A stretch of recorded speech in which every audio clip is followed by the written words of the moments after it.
안녕하십니까. 민사소송법 13주차 강의 시작하겠습니다. 우리가 이제 지난번 시간에 민사소송법의 대원칙이라고 할 수 있는 처분권주의, 변론주의에 대해서 살펴봤고요. 오늘은 직권탐지주의부터 살펴보도록 하겠습니다. 수업에 들어가기 전에 학기말 시험에 대해서 몇 가지 알려드리겠습니다. 학기말 시험 공지를 제가 하이클래스에 올려뒀어요. 그래서 여러분들 반드시 하이클래스에 접속하셔서 그 학기말 시험 공지 내용을 꼭 확인해 주시고 숙지해 주시기 바랍니다. 제가 지난번에 이제 여러분들 대상으로 해서 설문조사를 했었잖아요. 학교에서는 기본적으로 그 전공 교과목인 경우에는 대면 평가 방식을 원칙으로 하고 있어요. 그래도 혹시 여러분들이 만약에 대다수가 비대면 평가 방식을 원한다면 이제 비대면 평가 방식을 할 수도 있죠. 그래서 제가 지난번에 설문조사를 했는데 생각한 것보다 많은 학생들이 설문조사에 응해주지를 않았어요. 또 못한 사정도 있을 수도 있을 거예요. 그래서 일단 원칙대로 학교에서 전공 교과목은 원칙적으로 대면 평가 방식에 의하도록 하고 있기 때문에 그냥 대면 평가 방식으로 시험을 치르고자 합니다. 학생들 중에는 설문조사 기간이 지나치게 짧은 거 아니냐 이런 아마 생각을 가지신 분들이 있을 거예요. 예, 그 점에 대해서는 참 미안하게 생각을 하는데요. 제가 그럴 수밖에 없었던 사정이 있어요. 그러니까 학교에서는 이제 전공 교과목 같은 경우 원칙적으로 대면 평가 방식에 의하도록 하면서 그럼에도 불구하고 만약에 비대면 평가 방식을 취할 경우에는 금요일까지 별도로 신청서를 제출을 해야 돼요. 그러다 보니까 제가 목요일까지 그래서 제가 지난번에 아마 설문조사에 대해서 목요일 오후 1시까지 답변을 달라고 했죠. 그 이유가 이제 이걸 대면 평가를 할지 비대면 평가를 할지 일단 판단을 해야 되고 만약에 비대면 평가 방식에 의한다면은 제가 별도로 신청서를 작성을 해서 결제를 올려야 돼요. 그러다 보면 하루 정도 시간이 필요합니다. 그래서 제가 그 답변을 목요일 오후 1시까지 답변을 달라고 한 거예요. 제가 무슨 억하 감정이 있어서 그렇게 한 게 아니고요. 그래서 그런 점은 여러분들이 좀 양해해 주시고요. 그래서 설문조사를 했는데 많은 사람들이 이제 답변이 없었어요. 그리고 답변을 주신 분들도 뭐 대면 평가에 의하자, 비대면 평가에 의하자 이렇게 좀 견해가 나뉘어져 있었고요. 제가 그런 내용 다 공지 내용에 올려놨습니다. 그래서 우리 학교의 원칙대로 뭐 이럴까 저럴까 망설일 때는 원칙대로 가는 게 제일 무난한 것 같아요. 그래서 학교에서 전공 교과목은 대면 평가 방식에 의하도록 이렇게 원칙을 정했기 때문에 대면 평가 방식에 의해서 이번 이제 성적 평가를 하려고 합니다.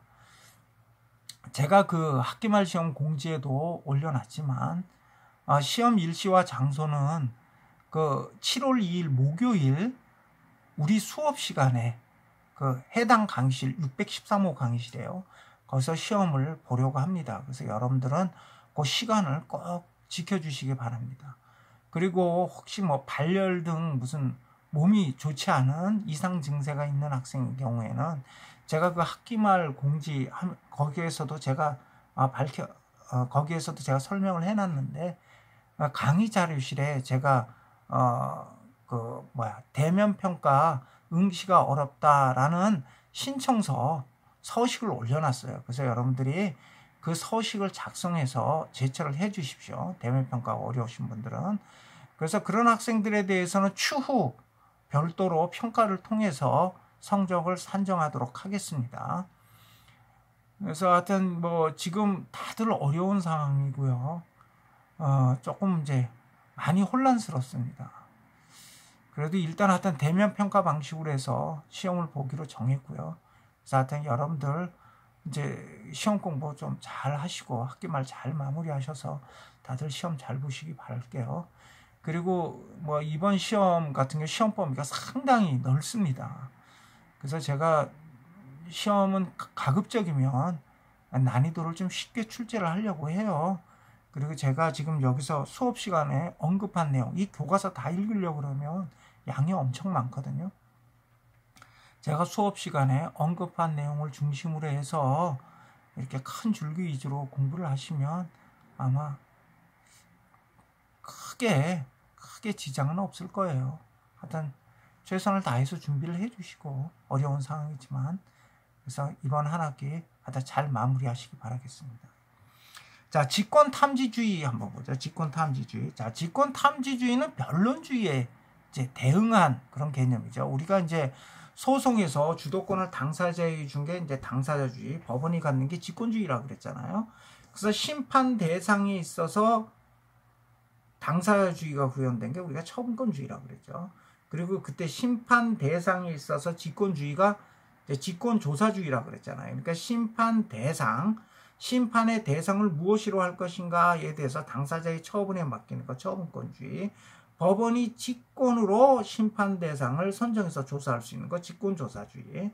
그 다음에 심판 자료의 수집 제출과 관련해서 심판 자료의 수집 제출의 책임을 당사자에게 맡겨두고 있는 게 변론주의라고 그랬죠. 근데 법원이 직권으로 심판 자료를 수집 제출할 수 있는 거, 이게 이제 직권 탐지주의예요. 그러니까 직권 탐지주의는 변론주의에 대응한 개념이에요. 그래서 224쪽 보시면요, 재판 자료의 수집 제출에 관한 책임과 권능을 당사자가 아닌 법원에게 맡기는 입장을 직권 탐지주의라고 해요. 그러니까 직권 탐지주의는 변론주의에 대응해서 이행하면 돼요. 변론주의에서는 변론주의의 내용 3가지가 있잖아요. 변론주의의 내용 3가지. 그 중에 이제 주장 책임이 있었죠. 당사자가 변론에서 주장한 사실만 판결의 기초로 삼아야 한다. 그러면 직권 탐지주의는 어떻게 써요? 법원은 당사자가 주장하지 않은 사실도 판결의 기초로 삼을 수 있다. 그죠? 그 다음에 또 변론주의에선 자백의 구속력이 인정됐죠. 당사자 간에 다툼이 없는 사실은 그대로 판결의 기초로 삼아야 한다. 그럼 직권 탐지주의는 어떻게 됐을까요? 당사자 간에 다툼이 없는 사실도 법원을 구속하지 못해요. 그러니까 당사자의 자백이 법원을 구속하지 못한다. 당사자가 자백한 사실에 대해서도 법원은 달리 인정할 수 있다는 거죠.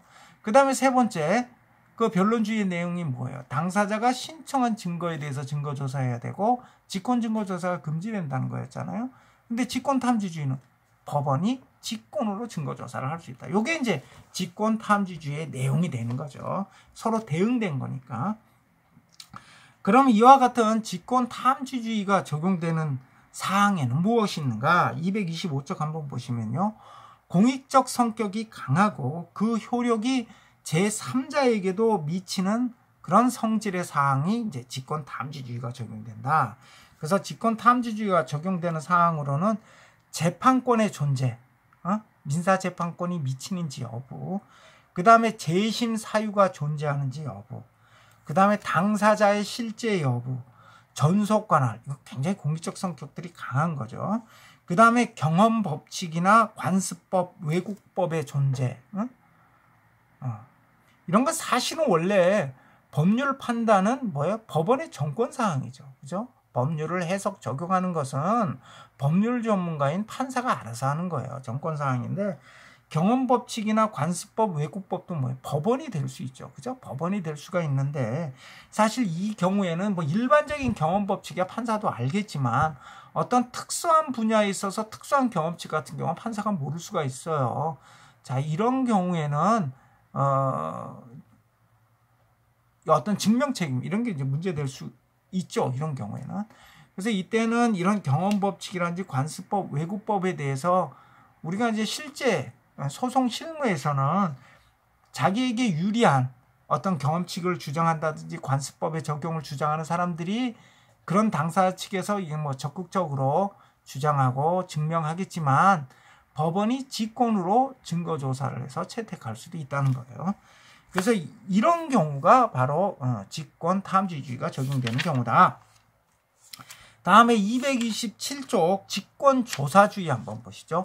자, 이 직권조사주의는 처분권주의에 대응한 그런 개념이에요. 그래서 당사자의 주장이나 이의에 관계없이 법원이 직권으로 고려해서 직권으로 조사해서 판단할 수 있다는 거예요. 법원이 직권으로 심판 대상으로 삼아서 판단할 수 있다. 이게 이제 직권조사주의죠. 그래서 직권조사사항, 직권조사주의가 적용되는 사항이 직권조사사항이잖아요. 직권조사사항에 대하여 법원은 당사자의 주장을 기다리지 않고 직권을 조사해서 판단해야 한다. 그럼 직권조사사항에는 뭐가 있느냐? 228쪽 한번 보세요. 자, 직권조사사항 많이 들었잖아. 어디서? 소송요건에서. 소송요건은 뭐라 그랬어요? 직권조사사항이라고 그랬잖아요. 당사자가 주장하지 않아도 법원이 직권으로 조사해서 판단해야 된다 그랬잖아. 근데 이 소송요건 중에 예외적으로 항변사항이 있었죠. 항변사항. 항변사항 몇 개 있잖아. 소송비용, 뭐 담보 제공 항변, 뭐 중재합의 항변, 이런 항변사항이 있었잖아요. 그런 예외적인 항변사항을 빼고 나머지는 뭐예요? 다 직권조사사항이라고 그랬죠. 이게 소송요건, 상소요건, 이런 것들이 이제 대표적인 직권조사사항이고요. 그 다음에 상고심의 심리불속행사유. 심리불속행사유가 존재하면 어떻게 해서 심리속행사유가 존재하지 않으면, 심리불속행사유 하니까 좀 그러네. 이게 뭐냐면 심리불속행 기각이라고 있어요. 그러니까 심리속행사유가 존재하지 않으면 심리불속행 기각 판결을 해요. 이거는 1심, 2심에서는 이런 건 없고요. 상고심에서만. 그때 심리속행사유의 유무. 그 다음에 불항소합의, 항소하지 않기로 하는 합의. 제척기관 직권조사사항이죠. 제척기관은. 소멸시효는요. 이건 항변사항이잖아. 소멸시효는. 그 다음에 과실상계와 손익상계, 위자료의 액수, 이런 것도 직권조사사항이다. 228쪽 그 본문 맨 밑에 줄 한번 보세요. 소멸시효가 완성했는지 여부는 항변사항이에요. 당사자가 소멸시효 완성을 주장하지 않으면 법원에서는 판단하지 않아요. 근데 이제 제척기간은 아니죠. 제척기간은 직권조사사항이니까 제척기간을 경과했는지 여부는 법원이 직권으로 조사해서 판단할 수가 있어요.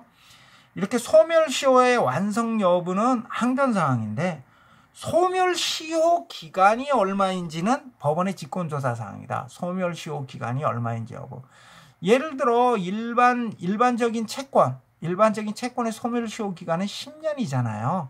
그 다음에 상사채권의 소멸시효 기간은 단기죠. 5년. 그 다음에 또 1년, 3년짜리 소멸시효가 걸리는 채권들이 있잖아요. 1년 단기 소멸시효가 걸리는 채권. 민법에 있죠. 그죠? 무슨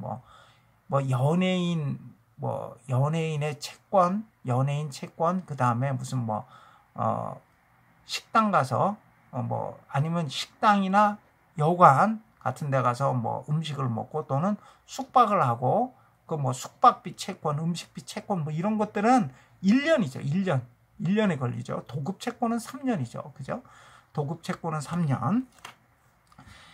그래서 만약에 당사자가 5년의 상사채권, 상사시효, 5년의 상사소멸시효를 주장했다 하더라도 판사가 봐서 이거는 상사시효가 적용되는 게 아니라 민법상 일반적인 채권에 대한 소멸시효 기간 10년이 적용된다. 이렇게 판단할 수 있다는 거예요. 그러니까 소멸시효가 완성됐는지 여부는 항변사항이지만 소멸시효 기간이 얼마인가 여부는 이건 법적인 판단 문제죠. 그러니까 요거는 직권조사사항이다. 직권조사사항. 그 다음에 이제 229쪽의 세 번째 줄 보면 부재소합의, 소송을 제기하지 않기로 하는 부재소합의에 대해서도 우리 통소는 이걸 항변사항으로 보는데 우리 판례는 직권조사사항으로 봐요. 직권조사사항. 그러니까 보통 이제 우리가 이제 당사자 사이에 어떤 합의를 하면서 부재소 합의하는 경우가 많아요. 일체의 민사상 책임을 묻지 않기로 한다라든지 이런 부재소 합의를 해두는데 나중에 이제 소송이 제기되는 경우에 당사자는 자신이 한 약정이 부재소 합의인지도 모르는 경우가 많아요. 자, 이럴 때 판사가 우연히 소송 기록을 보니까 부재소 합의가 있는 거예요. 당사자는 지금 주장하지 않았죠. 그렇다 하더라도 법원이 직권으로 조사해서 판단할 수 있다. 부재소 합의를 이유로 원고 청구를 각하할 수 있다. 부적법 해지니까. 부재소 합의를 해놓고 소송을 제기하는 건 뭐예요? 권리보호의 필요가 없죠. 그래서 이런 경우 부적법 각하할 수 있다. 근데 이렇게 해버리면 어떻게 돼? 당사자는 예기치 못한 타격을 입게 되죠. 불이타라 그러죠. 불이타. 응? 아니 왜냐면 부재소 합의 전혀 생각하지도 않고 당사자는 열심히 지금 다투고 있는데 판사가 씩 웃으면서 나중에 아이고 이거 부재소 합의가 있었네요. 부적법 각하하면 원고 피고가 전부 황당할 거 아니에요. 그죠? 그래서 이런 경우에는 이게 이제 직권조사사항이긴 하지만 판사가 부재소 합의를 들어 이제 소를 부적법 각하를 하려고 하는데 당사자가 부재소 합의의 존재에 대해서 언급한 적이 없어. 그러면 어떻게? 당사자에게 의견 진술의 기회를 줘야 돼. 아, 내가 이렇게 보다 보니까 부재소 합의가 있는데 이거 어떻게 된 거요? 이거 부재소 합의한 거 맞아요? 이렇게 해서 당사자에게 어떤 의견 진술의 기회를 줘야 돼. 이걸 우리가 이제 성명 의무가 있다 그래요. 성명 의무가 있다. 그래서 이런 의견 진술의 기회를 주지 않고 부재소 합의를 이유로 부적법 각하 판결을 하면 그건 위법한 판결이 돼요. 심리 미진의 위법한 판결. 근데 하여튼 부재소 합의를 우리 판례는 직권조사사항으로 보고 있다. 예, 그 다음에 230쪽 직권진행주의 한번 보죠. 직권진행주의. 자, 우리가 소송 절차의 진행에 있어서는 우리가 이제 심판의 대상이라든지 심판 자료의 수집 제출에 있어서는 당사자주의의 입장이죠. 그래서 처분권주의, 변론주의가 인정되잖아요. 근데 소송 절차의 진행에 관해서는 직권주의를 취하고 있다고 그랬죠. 그래서 직권진행주의에 의하고 있어요. 지금 여기 이제 직권진행주의가 나온 거네요. 그래서 소송 절차 진행의 주도권을 이제 법원에게 주는 것이 직권진행주의인데, 소송 절차 진행의 주도권을 당사자에게 주면 아마 소송 절차가 웬만하면 끝나기가 쉽지 않을걸요. 당사자들은 그게 한두 끝도 없거든. 그래서 판사가 적당히 통제할 필요가 있어요. 그래서 어떤 소송 지연 등의 폐해 때문에 소송 절차의 진행은 법원의 직권에 의한 것이 원칙이다. 이렇게 이제 소송 절차를 법원이 이제 직권으로 진행하다 보면 소송 절차를 원만히 잘 진행하기 위해서 법원에게 어떠한 소송 지휘에 관한 권한이 인정이 되는데 그게 소송 지휘권이야. 소송 지휘권. 그래서 그 밑에 소송 지휘권 이렇게 나와 있죠. 소송 지휘권이란 소송 절차를 원활하고 신속하게 진행시키고 그럼으로써 분쟁을 신속하고 정확하게 해결하기 위하여 법원에 인정된 소송의 주재 권능을 말한다. 자, 231쪽의 소송 절차에 관한 이의권 한번 보죠. 당사자는 상대방 당사자 또는 법원의 소송 행위가 소송 절차에 관한 규정을 위반했어요. 상대방 또는 법원의 소송 행위가 소송 절차에 관한 규정을 위반했을 때 즉시 이의를 제기해서 그 소송 행위의 효력을 다툴 수 있는데 이걸 이의권이라 그래. 이의권. 이거 예전에는 이걸 책문권이라 그랬어요. 우리가 이제 책문한다, 문책한다 이랬죠. 책문권. 근데 우리가 책문한다 이런 표현은 안 쓰잖아. 일반적으로 우리가 이제 이의를 제기한다 이렇게 하지 책문한다, 책문권 이런 얘기는 잘 안 써요. 이것도 아마 일본식 법률 용어인 것 같아요. 그래서 지금은 이제 책문권이라는 용어는 안 쓰고요. 이의권이라 그러죠. 그런데 이제 예전에 이제 대법원 판결 같은 거 보면 이제 책문권이라는 표현이 많이 나타나요. 그러니까 과거에는 이걸 이제 책문권이라고 했어요. 근데 그게 지금 이제 이의권이야. 그러니까 상대방이 어떤 소송 절차에 관한 규정을 위반했을 때 즉시 이의를 제기해서 그 소송행위의 효력을 다툴 수 있는 그런 권리를 이의권이라고 그래요. 이의권. 그런데 우리 그 민사소송법에는요, 이의권을 적극적으로 규정하지 않고 소극적으로 규정하고 있어요. 그래서 즉시 이의를 제기하지 않으면 이의권을 상실한다. 이런 식으로. 그래서 소송 절차에 관한 규정 위반이 있었을 때 이의권을 포기하거나 또는 즉시 이의를 하지 않으면 이의권이 상실되죠. 이렇게 이의권이 포기 상실되면 그 하자가 치유돼서 그 다음에는 그 소송행위 효력을 다툴 수 없고 그 소송행위는 그 결과 그 소송행위는 유효해지죠. 하자가 치유되죠.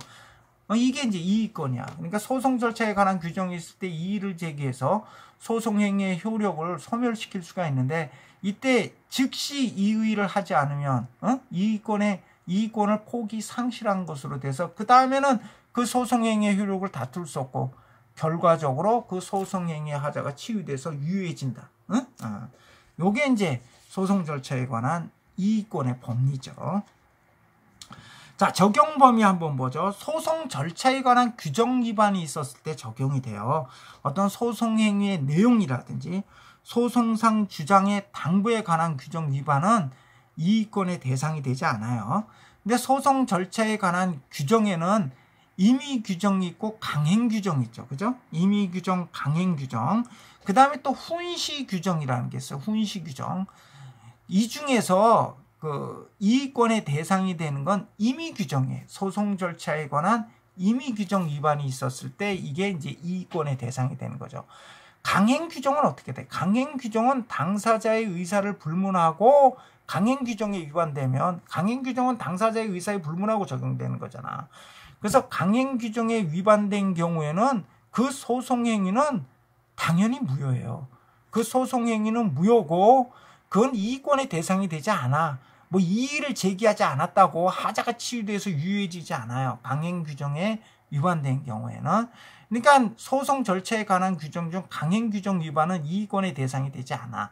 그 다음 훈시 규정에 위반한 경우에는 훈시 규정은 소송행위 효력에 아무런 영향이 없어요. 설령 위반했다 하더라도.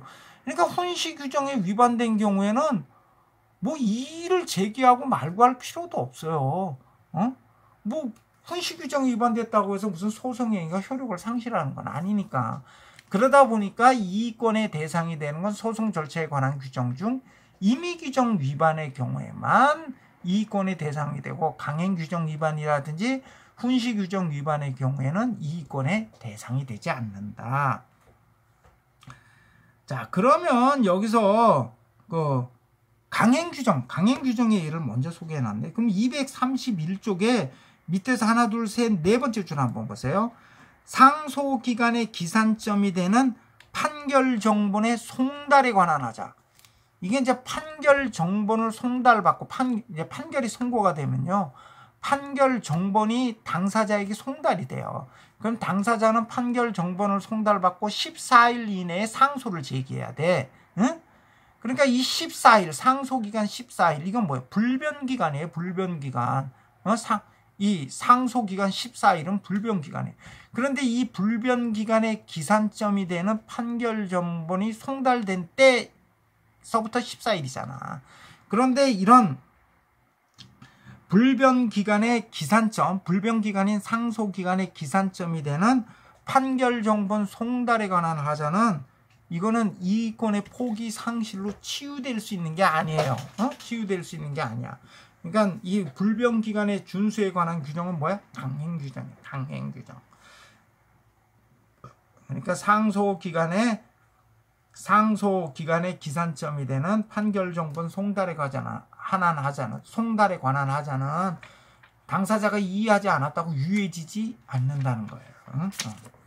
그러면 이의권의 포기 상실의 대상, 이의권의 대상이 되는 경우는 어떤 경우냐? 232쪽 한번 보죠. 소송 서류 송달의 하자.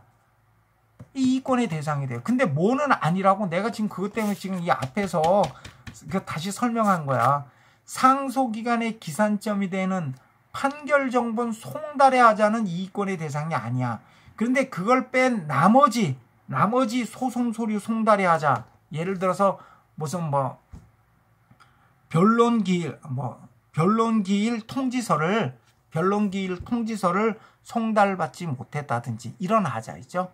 변론기일 통지서를 송달받지 못했어요. 근데 우연히 어떻게 변론기일이 열린다는 걸 알아서 출석을 했어요. 이때 그 출석한 변론기일에 내가 지난번에 통지서를 못 받았다 이렇게 적극적으로 다툴 수 있다는 거야.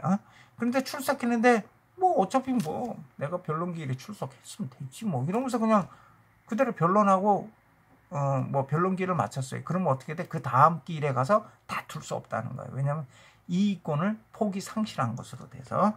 그래서 그 판결 정본 송달의 하자를 빼고 소송 서류 송달의 하자는 이의권의 대상이 된다. 그 다음에 청구 변경이나 소송 참가의 방식 위반. 그러니까 청구 변경 같은 경우는 원래 이제 청구 취지의 변경은 문서로 해야 되고 이런 방식이 규정되어 있는데 이걸 위반한 경우 당사자가 이의를 제기하지 않아. 예를 들어 청구 취지 변경을 하면서 기일에 구술로 청구 취지 변경을 했어요. 근데 상대방 당사자가 아무런 이의를 제기하지 않아. 그럼 유효해진다 이 얘기예요. 그 다음에 당사자나 보조 참가인에 대한 기일 통지의 누락. 그 다음에 소송 절차 중단 중의 행위. 원래 소송 절차가 중단되면 소송 행위를 해서는 안 되는데 소송 행위를 했는데 상대방이 아무런 이의를 제기하지 않아. 그러면 이 하자가 치유된다 이 얘기예요. 청구 변경의 요건인 청구 기초에, 원래 이제 청구를 변경하는 경우는 청구 기초의 동일성이 유지돼야 돼요. 그리고 또 반소 제기할 때도 본소와 상호 관련성이 있어야 돼. 요거는 나중에 우리 2학기 때 살펴볼 거예요. 자, 요런 요건들도 이걸 이제 우리가 흔히 사익적 요건이라고 하죠. 상대방의 이익을 보호하기 위한 요건인데 상대방이 아무런 이의를 제기하지 않아요. 그럼 뭐 문제 삼을 필요가 없다는 거죠. 그래서 이것도 이의권의 대상이 된다. 자, 이의권의 포기 상실 한번 보죠. 이의권은 명시적 또는 묵시적으로 포기할 수 있어요. 근데 이 이의권은 소송 절차에 관한 규정을 위반했을 때 비로소 생기는 거기 때문에 사전에 포기할 수는 없어요. 뭐 사전에 소송을 제기하면서 나는 이의권을 포기한다 이렇게는 하면 안 된다는 거야. 그리고 이의할 수 있을 때 즉시 이의를 제기해야 되고요. 바로 이의를 제기하지 않으면 이의권을 상실한다. 그러니까 이의권은 즉시 행사해야 된다. 즉시 행사하지 않으면 소멸한다. 변론기일 통지서를 송달받지 못하고 변론기일에 출석했는데 거기서 이의를 제기하지 않았다. 그럼 그 다음 기일 와서 이의를 제기할 수 없다는 거예요. 상대방이 구술로 청구 변경을 했는데 그 기일에 이의를 제기하지 않았어요. 그런데 그 다음 기일날 와서 구술에 의한 청구 변경은 잘못됐다. 이렇게 이의를 제기할 수 없다는 거예요. 자, 그 다음에 이제 성명권 한번 보죠. 성명권 233쪽이요. 성명권 한번 보죠.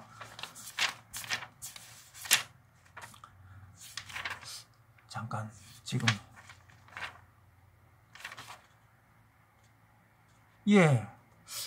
성명권 잠깐 쉬었다가 지금 시간이 좀 애매해서 이 성명권을 맞추면 시간이 너무 많이 지나갈 것 같고 그러면 잠깐 쉬었다가 성명권부터 살펴보기로 하겠습니다.